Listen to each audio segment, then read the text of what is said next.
신약성경 디모데전서 1장 12절부터 20절 말씀입니다. 나를 능하게 하신 예수 그리스도 우리 주께 내가 감사함은 나를 충성되이 여겨 내게 직분을 맡기심이니 내가 전에는 비방자요 박해자요 폭행자였으나 도리어 긍휼을 입은 것은 내가 믿지 아니할 때에 알지 못하고 행하였음이라. 우리 주의 은혜가 그리스도 예수 안에 있는 믿음과 사랑과 함께 넘치도록 풍성하였도다. 미쁘다 모든 사람이 받을 만한 이 말이요 그리스도 예수께서 죄인을 구원하시려고 세상에 임하셨다 하였도다. 죄인 중에 내가 괴순이라. 그러나 내가 긍휼을 입은 까닭은 예수 그리스도께서 내게 먼저 일체 오래 참으심을 보이사 후에 주를 믿어 영생 얻는 자들에게 본이 되게 하려 하심이라. 영원하신 왕 곧 썩지 아니하고 보이지 아니하고 홀로 하나이신 하나님께 존귀와 영광이 영원 무토록 있을지어다. 아멘. 아들 디모데야, 내가 내게 이 교훈으로서 명하노니 전에 너를 지도한 예언을 따라 그곳으로 선한 싸움을 싸우며 믿음과 착한 양심을 가지라. 어떤 이들은 이 양심을 버렸고 그 믿음에 관하여는 파선하였느니라. 같이 읽겠습니다. 그 가운데 후메네오와 알렉산더가 있으니 내가 사탄에게 내준 것은 그들로 훈계를 받아 신성을 모독하지 못하게 하려 함이라. 아멘. 오늘 말씀은 바울이 디모데에게 본격적으로 권면하는 내용입니다. 오늘 이 말씀을 통하여서 우리가 알 수 있는 몇 가지 내용이 있습니다. 첫째로 하나님은 은혜를 베풀어 주십니다 라는 것입니다. 하나님은 은혜를 베풀어 주십니다. 12절 13절 말씀 제가 다시 읽어드리겠습니다. 나를 능하게 하신 그리스도 예수 우리 주께 내가 감사함은 나를 충성되이 여겨 내게 직분을 맡기심이니 내가 전에는 비방자요 박해자요 폭행자였으나 도리어 긍휼을 입은 것은 내가 믿지 아니할 때에 알지 못하고 행하였음이라. 바울은 자신이 얼마나 큰 은혜를 얻었는지 잘 알고 있습니다. 그는 예수님을 믿는 사람들을 잡아서 죽이려고 하던 사람이었습니다. 스데반이 죽을 때 그는 그 현장에 있었고 그는 어떻게 보면 책임자와 같은 입장이었습니다. 사람들을 죽이는 것에 거리낌이 없었습니다. 그는 그것이 하나님을 위한 것이라고 생각하였습니다.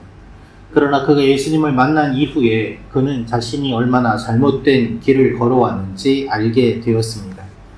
그가 예수님을 믿게 된 것 자체가 있을 수 없는 일이고 그가 예수님을 믿고 복음을 전하는 것은 더욱더 있을 수 없는 일입니다. 예수님을 믿는 사람들 입장에서 봤을 때는 저 사람이 우리를 죽이려고 그렇게 다녔는데 어떻게 저 사람이 우리의 지도자가 된단 말인가 라며 저항하는 것이 당연하였습니다. 그런데 바울이 생각해 보니 그가 예수님을 믿고 복음 전하는 사도로 이렇게 다닐 수 있게 된 것 자체가 하나님의 놀라운 은혜요 엄청나게 큰 사랑임을 그는 알고 또한 평생을 그것을 기억하며 살고 있습니다. 하나님께서 이렇게 하신 이유는 무엇인가 하면 바로 교회 때문입니다. 복음이 전하여지고 교회가 세워지고 예수 믿는 자의 수가 많아지도록 나를 충성되이 여겨 내게 직분을 맡기셨다라고 이야기를 하고 있는 것입니다. 자격 없는 그를 하나님이 불러주시고 하나님의 사람으로 세워주시고 복음을 전하게 하시고 교회의 리더가 되게 하십니다. 여러분, 우리는 은혜가 없으면 살아갈 수 없습니다. 우리가 사는 모든 것이 다 은혜입니다. 하나님이 은혜를 주셔서 우리가 예수를 믿게 되었고 하나님이 은혜를 주셔서 우리가 이 자리에 나올 수 있게 되었고 하나님이 은혜를 주셔서 우리가 기도할 수 있는 것입니다. 하나님은 은혜를 베풀어 주시는 분이십니다. 예수님을 비방하고 예수님 믿는 사람들을 잡아 죽이려고 다녔던 바울까지도 품어주신 하나님이 우리도 품어주셔서 이곳까지 올 수 있게 하신 것입니다. 오늘도 이 하나님의 은혜를 사모하며 나아가는 여러분과 제가 되기를 기도합니다. 두 번째로 알 수 있는 것은 우리를 부르신 목적을 바르게 알아야 합니다 라는 것입니다. 우리를 부르신 목적을 바르게 알아야 합니다. 16절 말씀 같이 읽겠습니다. 시작.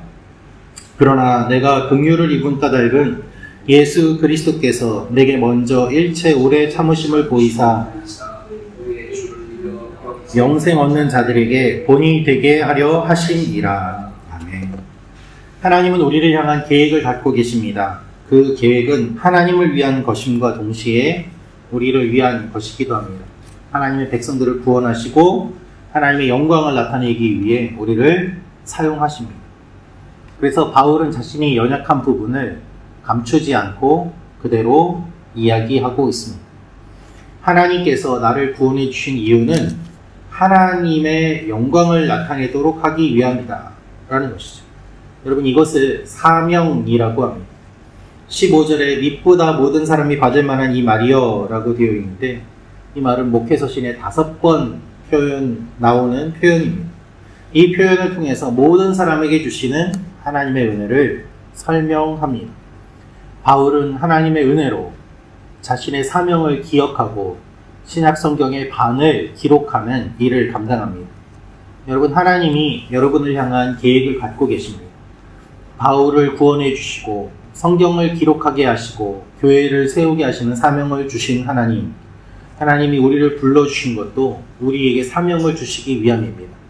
우리의 인생은 그냥 태어나서 먹고 마시고 살다가 이 세상을 떠나는 것이 아니라 이 세상을 살아가는 가운데 하나님의 일들을 감당하고 하나님이 주신 사명을 감당하기 위해 주어진 것임을 기억해야 합니다. 가정을 세우고 이웃을 사랑하고 하나님을 사랑하는 이 사명이 오늘 우리 삶 가운데도 이루어지도록 기도하는 여러분과 제가 되기를 소망합니다. 마지막으로 알 수 있는 것은 후메네오와 알렉산더를 조심해야 합니다 라는 것입니다. 후메네오와 알렉산더를 조심해야 합니다. 디모데전서 1장 19절 20절 말씀 같이 읽도록 하겠습니다. 시작.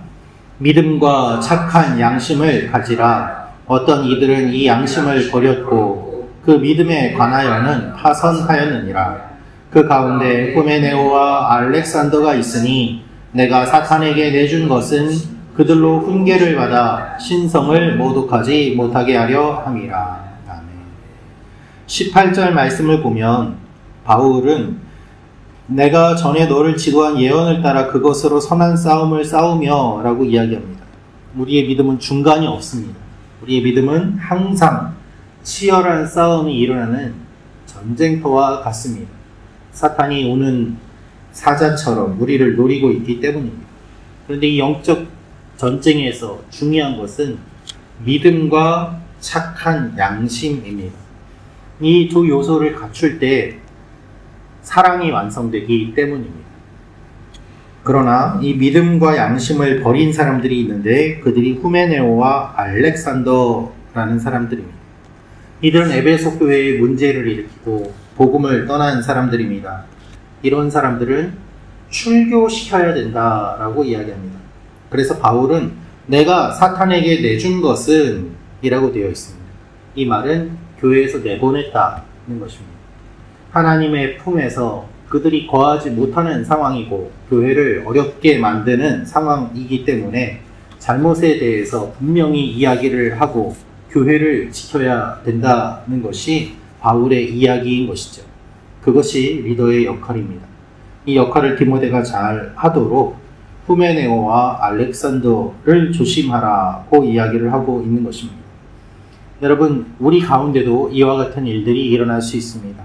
우리 모임 가운데 그리고 나의 마음 가운데 후메네오와 알렉산더처럼 복음에서 벗어나게 만들고 하나님의 말씀을 왜곡되게 받아들이고 그리고 하나님에게서 멀어지게 만드는 것들이 있습니다.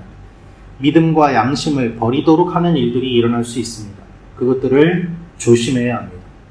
우리가 믿음과 양심 안에서 성장하도록 하나님은 우리를 붙잡아 주시고 우리가 그렇게 성장해 나아가기를 원하십니다. 오늘도 믿음과 양심을 붙잡고 주님 안에서 성장해 나아가는 여러분과 제가 되기를 소망합니다. 같이 기도하겠습니다. 참 좋으신 아버지 하나님, 우리 가운데 있는 악한 세력들 잘 분별하게 하시고 우리에게 주신 사명을 기억하게 하시고 은혜를 붙잡고 주님 앞에 나아가는 오늘 하루가 되게 하여 주옵소서. 하나님, 우리의 힘으로 할 수 없는 것들 하나님 앞에 올려드립니다. 우리가 주님을 몰랐을 때, 주님을 떠났을 때 우리는 죄인이요, 죄인 중에도 괴수였는데 하나님께서 우리를 불러주셔서 하나님의 일을 감당하게 하시고 기도하게 하심을 감사합니다. 이 감사를 잊지 않고 이 아침에도 주님과 동행하며 기도하게 하시고 또한 우리의 기도로 주님의 일들이 이 땅 가운데 일어나는 놀라운 역사가 이루어지게 하여 주시옵소서. 오늘도 몸이 아픈 지체들 주님께서 붙잡아 주시고 아버지 하나님, 또한 우리 김민아 형제님 아내분 오늘 항암 4차 진행됩니다. 하나님께서 함께 하시고 아버지 하나님 좋은 결과가 있게 하시고 건강하게 하여 주시옵소서. 또한 몸이 아픈 다른 지체들 몸이 속히 좋아져서 함께 예배드릴 수 있게 하시고 마음이 아픈 지체들 주님께서 어루만져 주시고 오늘도 원근각지에 있는 우리 교회 성도들 한 사람 한 사람을 주님께서 붙잡아 주셔서 우리가 서로 한 지체요 공동체요 사랑을 나누는 존재임을 잊지 않고 주님 안에서 서로 중보하며 사랑하며 나아가는 하나님의 사람들이 되게 하여 주옵소서. 감사드리며 예수님의 이름으로 기도합니다. 아멘.